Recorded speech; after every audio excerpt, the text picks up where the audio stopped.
श्रीनाथ जी गुरु गोरखनाथ जी के चरणों में आदेश आदेश आदेश। महामाई महाकाली भैरव बाबा भगवान दत्तात्रेय जी नवनाथ 84 सिद्धों के चरणों में आदेश आदेश आदेश। अलख निरंजन हर हर महादेव। मैं शावरमंत साधक प्रवीण एस्ट्रो शावरमंत यूट्यूब पर आप सभी का स्वागत करता हूं। आज बात करते हैं 16 मई दिन मंगलवार ज्येष्ठ कृष्ण पक्ष की द्वादशी तिथि के राशिफल को लेकर। आज जो सूर्योदय का टाइम है वो सुबह को 5:30 बजे रहने वाला है और सूर्यास्त शाम को 7:05 पर होगा। शक संवत 1945, कली संवत 5125 और विक्रमी संवत 2080। आज अभिजीत मुहूर्त का समय 11:55 से 12:44 दोपहर तक रहने वाला है। राहु काल का समय 3:41 से शाम को 5:23 तक रहेगा और आज दिशा शूल उत्तर दिशा की रहेगी। यदि आप उत्तर दिशा की यात्रा आज कर रहे हैं तो इसको टाल देना ही शुभ संकेत माना जाएगा। आदेश आदेश आदेश। अलख निरंजन। सबसे पहले बात करते हैं कन्या राशि की। देखिए, कन्या राशि के लिए कहें तो आज स्थितियां तो कहीं ना कहीं थोड़ी सुधरती हुई नजर आ रही हैं, लेकिन फिर भी दिक्कत आज भी बनी ही रहने वाली है। अभी चंद्रदेव जो हैं वो पाप मध्यत्व में ही रहेंगे। बहुत से लोगों ने कमेंट्स में सवाल किया है कि यह पाप मध्यत्व क्या होता है।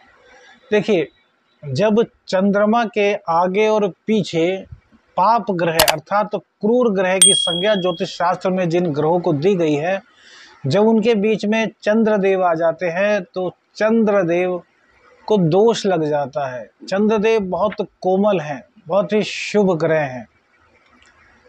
चंद्रदेव चंचल ग्रह हैं, चंद्रदेव माँ हैं, चंद्रदेव सुख हैं, चंद्रदेव शांति हैं, चंद्रदेव चपलता हैं, चंद्रदेव ही एक चैन की नींद है। यदि चंद्रदेव जिसके भी कुंडली में दूषित होंगे उन लोगों को भैया नींद नहीं आती होगी। मखमल के बिस्तर पर लेटने के बाद, स्लीपिंग पिल्स खाने के बाद, डॉक्टर के रिकमेंडेशन के बाद भी स्लीपिंग पिल्स खाते हैं, जो नींद की गोलियां वगैरह खाते हैं, उसके बाद भी जिन लोगों को नींद नहीं आती, जान लीजिए उन लोगों का चंद्रमा पीड़ित है। ऐसे लोगों की या तो माता बीमार रहती हैं या फिर उनकी माँ से बनती नहीं। अब दोष किसी का भी निकाल लीजिए, लेकिन कुंडली में देखेंगे तो 99% चंद्रदेव दूषित मिलेंगे। अपवाद हर जगह मिलते हैं, इसलिए हम 100% नहीं कह सकते। लेकिन जिन लोगों के इस तरह के सिम्टम्स मैच होते हैं भैया, उनको यह दिक्कत होगी। तो चंद्रदेव शनि और राहु के बीच में आ गए हैं। अब शनि 6ठे स्थान में कारक होते हैं और राहु अष्टम स्थान में कारक होते हैं, लेकिन दोनों के कारकत्व के बीच में अर्थात दो क्रूर ग्रहों के बीच में चंद्रदेव के आने से मानसिक रूप से अशांति, मानसिक रूप से पीड़ा और कुंडली में जो भी आपका चंद्रमा का भाव होगा अर्थात जहां पर कर्क राशि होगी, उसका शुभ प्रभाव आपको नहीं मिल पाएगा। तो कन्या राशि की जो कुंडली बनती है उसमें चंद्रदेव जो होते हैं, जो कर्क राशि होती है वो 11वें स्थान की राशि होती है। 11वें स्थान के स्वामी का सप्तम स्थान में जाना व्यापार को बढ़ाता है, इनकम कराता है। तो इनकम तो भैया होगी, लेकिन बड़ी टेंशन के बाद होगी, बड़ी दुविधाओं के बाद होगी, बड़ी जद्दोजहद के बाद होगी और जितनी होनी है उससे कम होगी।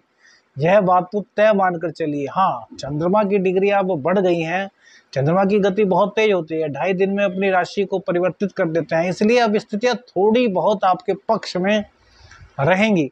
लेकिन जिस तरफ चंद्रदेव दौड़ रहे हैं भैया, वो भी तो ग्रहण योग ही बनाएगा।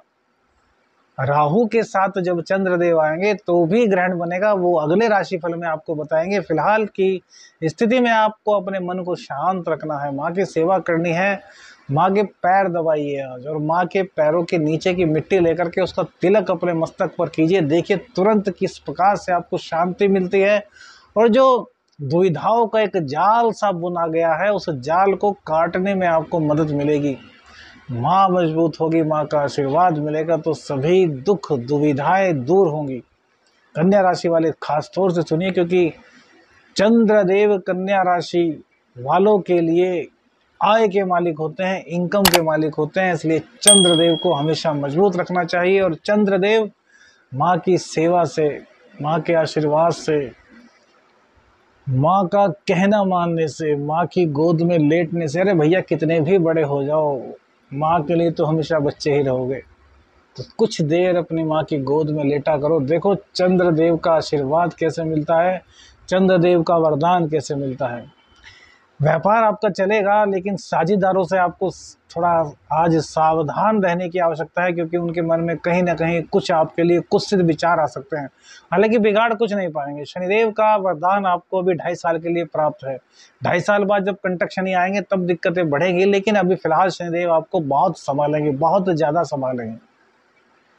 कुंडली में यदि विपरीत स्थितियां होंगी तब भी शनिदेव आपको संभालेंगे, और बहुत ही ज़्यादा घटिया स्थिति कुंडली में चल रही है तब तो बात अलग है भैया, क्योंकि सबकी दशाएं, अंतर दशाएं, पतंत्र प्राण दशा अलग अलग होती हैं, लेकिन फिर भी कहीं ना कहीं शनिदेव आपको सपोर्ट करने वाले हैं। शुक्रदेव भी आपके व्यापार को बढ़ाने में मदद करने वाले हैं। गुस्से पर आपको शांति रखनी होगी। प्रेम संबंधों में आज कुछ न कुछ आपको दिक्कत का सामना करना पड़ सकता है।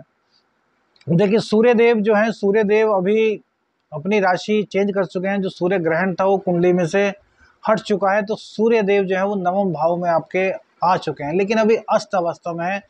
तो जो आपके बाहर के अर्थात विदेश यात्रा के, यात्रा से संबंधित जो भी आपके काम अभी बिगड़े हुए हैं वो काम हल्के हल्के से बनने शुरू हो जाएंगे, लेकिन अभी बनेंगे नहीं। सूर्य जब तक मजबूत नहीं होंगे तब तक वो काम नहीं बनेंगे, लेकिन हाँ बनने की अब स्पीड आपकी बन जाएगी। जो बाहरी काम है, ये विदेश का किसी का काम अटका हुआ है, तो वो चीज़ें अब आपकी बननी शुरू हो जाएंगी। शनिदेव की सहायता से रोग रिपू ऋण पर तो आप विजय प्राप्त कर ही रहे हैं, लेकिन आज आपको आंखों में दिक्कत हो सकती है, नींद न आने की शिकायत भी आपके साथ में हो सकती है, और कहीं ना कहीं जीवन साथी के स्वास्थ्य में कुछ गिरावट आज महसूस की जा सकती है।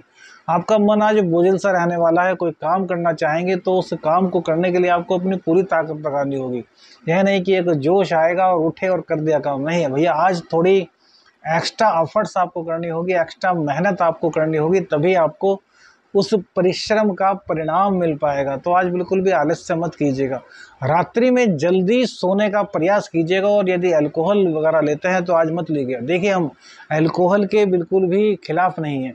बहुत से लोग कहते हैं गुरुजी आप ऐसे क्यों कहते हैं। भैया अल्कोहल को ज़्यादा मात्रा में लेना गलत है। अब अमृत को आप सुबह से शाम तक पिएंगे तो वो भी आपके लिए जहर बन जाएगा। तो जो अल्कोहल वगैरह है, जो ड्रिंक करते हैं, वो बुरा नहीं, लेकिन एक लिमिट में हो, क्योंकि भैया शनिदेव का साथ किसे नहीं चाहिए। अरे भैया शनि देवी तो हैं जो रोजगार को उत्पन्न करते हैं। कोई सी भी कुंडली उठा लीजिए, कोई सा भी लगन ले लीजिए, शनिदेव की स्थिति अच्छी नहीं होगी तो भैया रोजगार के तक के लिए तड़फ जाओगे। तो इसलिए जो लोग अल्कोहल लेते हैं वो कम मात्रा में लीजिए, लेकिन आज के लिए सलाह दी जाती है कि आप आज अल्कोहल मत लें, और यदि लेते हैं तो रात्रि में 10 बजे से पहले बिल्कुल भी मत लीजिएगा, और बहुत कम मात्रा में। वैसे तो हमेशा ही इसको दवा की तरीके से लेना चाहिए, और जो लोग नाली में पड़ते हैं भैया उनके बारे में तो हम कुछ नहीं कह सकते। हम हिंदू धर्म के उपासक हैं, भैरव जी और महाकाली के भक्त हैं, और उन्हीं की जो हमारी पुरातन संस्कृति है, हमारी सभ्यता है, उसी से आप सबको जोड़ना चाहते हैं। उनसे जुड़ेंगे, महाकाली से जुड़ेंगे तो आदि शक्ति से जुड़ेंगे, भैरव बाबा से जुड़ेंगे तो शिव शक्ति से जुड़ेंगे। और जिसके सिर पर हो शिव शक्ति का हाथ, उसका क्या करेगा काल। अकाल मृत्यु वो मरे, जो कार्य करे चंडाल का, काल उसका क्या करे जो भक्त हो महाकाल का। बोल दीजिए हर हर महादेव। व्यापार में आपका कुल मिलाकर के सब काम सही चलने वाला है। जॉब में कोई दिक्कत आज नहीं दिखाई दे रही। क्रोध पर नियंत्रण आपको करना होगा। कहीं ना कहीं इनकम के रिसोर्सेज भी आपके आज बनने वाले हैं। कॉम्पिटिटिव एग्जाम में आपको आज पूरी तरीके से सफलता मिलने वाली है। कहीं पर कोई दोष नहीं दिखाई देता, लेकिन जो उलझन है, उलझन के कारण आप बस एक तरीके से मन आपका व्यथित सा रहने वाला है। तो उससे बाहर निकलने के लिए हमने आपको माँ की सेवा बता ही दी। और आज कम से कम 3 बार शिव तांडव स्तोत्र का पाठ करिए या सुनिए। और एक सबसे अच्छी बात, आज सभी लोग अपने सिरहाने जो कन्या राशि वाले हैं, थोड़ा सा कच्चा दूध अपने सिरहाने रखकर सोएं, सुबह उठते ही सबसे पहले उस दूध को अपने घर से बाहर नाली में फेंक दें। यह उपाय आपके लिए किसी वरदान से कम नहीं होगा। जितने आकस्मिक भय आपको लग रहे थे वो सभी भय समाप्त हो जाएंगे। सुबह जब आप उठेंगे इस उपाय को करने के बाद तो बिल्कुल फ्रेश होंगे और आपके कामों में स्टेबिलिटी आनी शुरू होगी। आदेश आदेश आदेश, अलख निरंजन, हर हर महादेव।